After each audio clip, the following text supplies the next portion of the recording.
ಸಮಸ್ತ ಯೂಟ್ಯೂಬ್ ಬಾಂಧವರಿಗೆ ನನ್ನ ನಮಸ್ಕಾರಗಳು. ವೀಕ್ಷಕರೇ, ಇವತ್ತಿನ ಈ ಒಂದು ಸಂಚಿಕೆಯಲ್ಲಿ ಆತ್ಮ ಸಂಮೋಹಿನಿ ತಂತ್ರವನ್ನು ಮಾಡೋದು ಹೇಗಂತ ಹೇಳ್ಕೊಡ್ತೀನಿ ವೀಕ್ಷಕರೇ.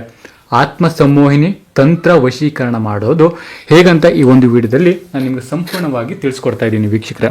ಹಾಗೂ ಈ ವಿಡಿಯೋ ಆತ್ಮ ಸಂಮೋಹಿನಿ ತಂತ್ರ ಯಾಕೆ ಮಾಡೋದಂದ್ರೆ ವೀಕ್ಷಕರೇ, ಈ ಆತ್ಮವನ್ನ ಈ ಒಂದು ತಂತ್ರ ಮಾಡಿರ್ತೀರಲ್ವಾ, ಈ ಒಂದು ತಂತ್ರ ನೇರವಾಗಿ ನೀವು ಯಾರನ್ನ ಇಷ್ಟಪಟ್ಟಿರ್ತೀರಲ್ಲ ಅವರ ಮನದಲ್ಲಿ ಪ್ರತಿದಿನ ಕೊರೆಯುವಂಥದ್ದು. ನಿಮ್ಮ ಬಗ್ಗೆ ಅವರ ಮನದಲ್ಲಿ ಪ್ರತಿದಿನ ನಿಮ್ಮ ಬಗ್ಗೆ ಕೊರೆಯುವಂಥದ್ದು. ಅಂದ್ರೆ ನಿಮ್ಮನ್ನ ಇಷ್ಟಪಟ್ಟು ನಿಮಗೆ ಮೋಸ ಮಾಡಿ ದೂರ ಹೋಗಿರ್ತಾರಲ್ಲ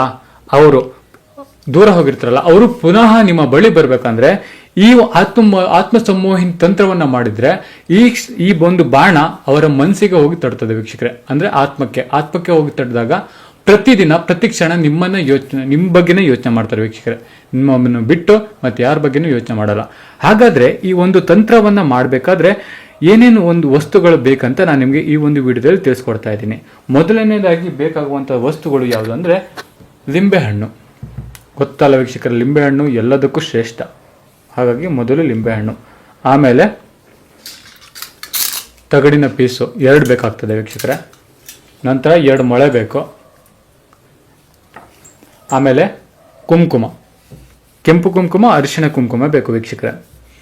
ಇದನ್ನ ಮಾಡಬೇಕಾದ್ರೆ ವೀಕ್ಷಕರೇ, ನಿಮ್ಮ ಪಕ್ಕದಲ್ಲಿ ನಿಮ್ಮ ಫ್ರೆಂಡ್ಸ್ ಆಗಲಿ, ಸ್ನೇಹಿತರಾಗಲಿ, ಮನೆಯವರಾಗಲಿ ಯಾರು ಕೂಡ ಇರುವಂಥದ್ದಲ್ಲ, ಯಾರು ಕೂಡ ಇರಬಾರ್ದು ವೀಕ್ಷಕರೇ. ಒಂದು ವೇಳೆ ಇದ್ದಿದ್ದಾಗಿದ್ರೆ ಈ ಒಂದು ಕಾರ್ಯವನ್ನು ಮಾಡಿದ್ರೆ ನಿಮಗೆ ಫಲ ನೀಡುವುದಿಲ್ಲ. ಯಾಕಂದ್ರೆ ಇನ್ನೊಬ್ರ ಕಣ್ಣು ಇದ್ರ ಮೇಲೆ ಬೀಳಬಾರ್ದು. ನಿಮ್ಮ ಮನಸ್ಸು, ನಿಮ್ಮ ಆಲೋಚನೆ ಪೂರ್ತಿ ಇದ್ರ ಮೇಲೆ ಇತ್ತು ಅಂದ್ರೆ 100% ನೀವು ಮಾಡುವಂಥ ಈ ಒಂದು ಕೆಲಸದಲ್ಲಿ ನಿಮಗೆ ಯಶಸ್ಸು ನಿಮಗೆ ಕೇವಲ 2 ಇಲ್ಲಾಂದ್ರೆ 3 ದಿನ ಒಳಗಡೆ ಸಿಗುತ್ತೆ ವೀಕ್ಷಕರೇ. ಹಾಗೂ ಈ ಒಂದು ತಂತ್ರವನ್ನ ನೀವು ಯಾವುದೇ ಕಾರಣಕ್ಕೂ ಕೆಟ್ಟದಕ್ಕೆ ಮಾತ್ರ ಉಪಯೋಗಿಸಕ್ಕೆ ಹೋಗ್ಬೇಡಿ ವೀಕ್ಷಕರೇ. ಒಂದು ವೇಳೆ ಕೆಟ್ಟದಕ್ಕೆ ನೀವು ಉಪಯೋಗಿಸಿದ್ದಾದ್ರೆ ನಿಮ್ಗೇನೂ ಆಗಲ್ಲ, ಆದ್ರೆ ಏನಂದ್ರೆ ನೀವು ಮಾಡಿದ್ದೆಲ್ಲ ವ್ಯರ್ಥ ಆಗುತ್ತೆ. ಇದು ನಿಮಗೆ ಫಲ ನೀಡುವುದಿಲ್ಲ ವೀಕ್ಷಕರೇ.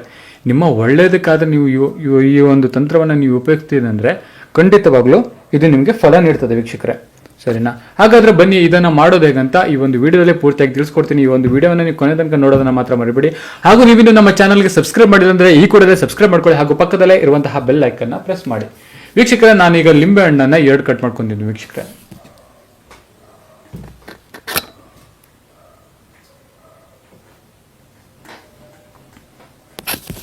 ನೋಡಿ, ಲಿಂಬೆ ಹಣ್ಣನ್ನ 2 ಕಟ್ ಮಾಡ್ಕೊಂಡಿದ್ದೀನಿ. ಈಗ ನೀವು ಯಾರನ್ನ ಇಷ್ಟಪಟ್ಟಿರ್ತೀರಲ್ಲ ಅವ್ರನ್ನ ಹೆಸರು ಇಲ್ಲಿ ಬರ್ಕೋಬೇಕು. ಈ ಒಂದು ತಗಡ ಮೇಲೆ ಅವ್ರ ಹೆಸರು ಬರ್ಕೋಬೇಕು. ನಾನು ಉದಾಹರಣೆಗೆ ಒಂದು ಹೆಸರು ತಗೋತೀನಿ, ಮೋಹಿನಿ ಅಂದ್ರೆ ಸ್ತ್ರೀ ಹೆಸರು ತಗೋತೀನಿ. ಒಂದು ಉದಾಹರಣೆಗೆ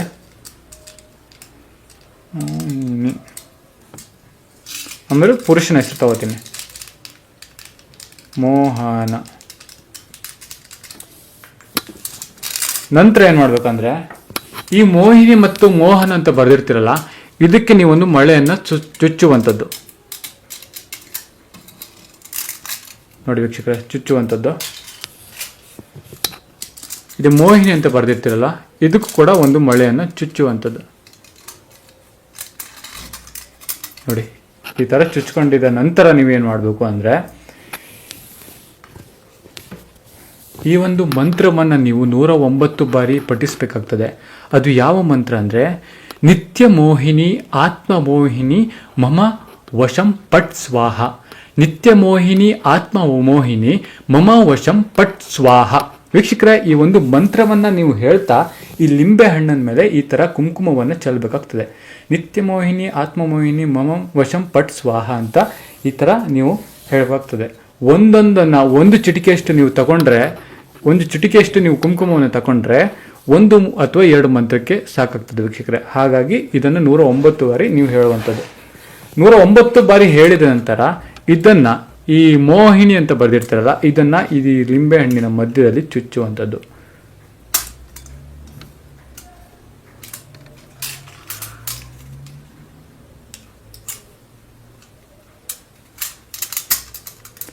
ವೀಕ್ಷಕರೇ ನೋಡಿ, ಚುಚ್ಚಿದ ನಂತರ ಏನ್ ಮಾಡ್ಬೇಕಂದ್ರೆ ನಿಮ್ಮ ಇಷ್ಟ ದೇವರನ್ನ ನೀವು ಪ್ರಾರ್ಥನೆ ಮಾಡ್ಕೊಳ್ಬೇಕು. ನಿಮ್ಮ ಯಾವುದೇ ಹುಡುಗಿ ಆಗಲಿ ಯಾವುದೇ ಹುಡುಗ ಆಗಲಿ ನಿಮ್ಮನ್ನ ಬಿಟ್ಟು ದೂರ ಹೋಗಿದ್ರೆ ಅವರು ಪುನಃ ನನ್ನವರಾಗಬೇಕು ಅಂತ ನೀವು ಒಳ್ಳೆ ಮನಸ್ಸಿಂದ ಕೇಳ್ಕೊಳ್ಬೇಕು. ಹಾಗೂ ಒಳ್ಳೆ ಭಾವನೆಯಿಂದ ದೇವರಲ್ಲಿ ಕೇಳ್ಕೊಂಡು ಏನು ಮಾಡ್ಬೇಕಂದ್ರೆ ಇದನ್ನು ನೀವು ತೆಗೆದುಕೊಂಡು ಹೋಗಿ 3 ದಾರಿ ಸೇರುವಂಥ ಜಾಗದಲ್ಲಿ, ಅಂದರೆ ಯಾವುದೇ ಒಂದು ಶ್ವಾನ ಅಲ್ಲಿ ಶುಸ್ಸು ಮಾಡಬಾರ್ದು, ಆ ಒಂದು ಜಾಗದಲ್ಲಿ ನೀವು ಹಾಕಬೇಕು. ಅಂದರೆ 3 ದಾರಿ ಸೇರುವಂಥ ಜಾಗದಲ್ಲಿ ಹಾಕಿರಬೇಕು.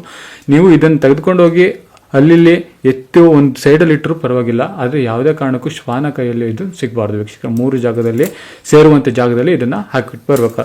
ಹಾಕಿಬಿಟ್ಟು ಬಂದು ಮನೆಯಲ್ಲಿ ಈಗ ನೀವೇನು ಮಾಡ್ತೀರಾ ಅಂತ ಹೇಳಿದ್ರೆ, ಹಳದಿ ನೀರಲ್ಲಿ ಕಾಲು ತೊಳೆದ್ಬಿಟ್ಟು ಒಳಗಡೆ ಹೋಗಬೇಕು. ಹಳದಿ ನೀರಲ್ಲಿ ಕಾಲು ತೊಳೆದ್ಬಿಟ್ಟು ಒಳಗಡೆ ಹೋಗಬೇಕು. ಹಳದಿ ನೀರು ಎಲ್ಲದಕ್ಕೂ ಶ್ರೇಷ್ಠ ವೀಕ್ಷಕರೇ. ಅದಕ್ಕಾಗಿ ಹಳದಿ ನೀರಲ್ಲಿ ಕಾಲು ತೊಳೆದ್ಬಿಟ್ಟು ಒಳಗಡೆ ಹೋಗಿದ ನಂತರ ದೇವರಿಗೆ ನಮಸ್ಕಾರ ಮಾಡಿ ನೀವು ದಿನ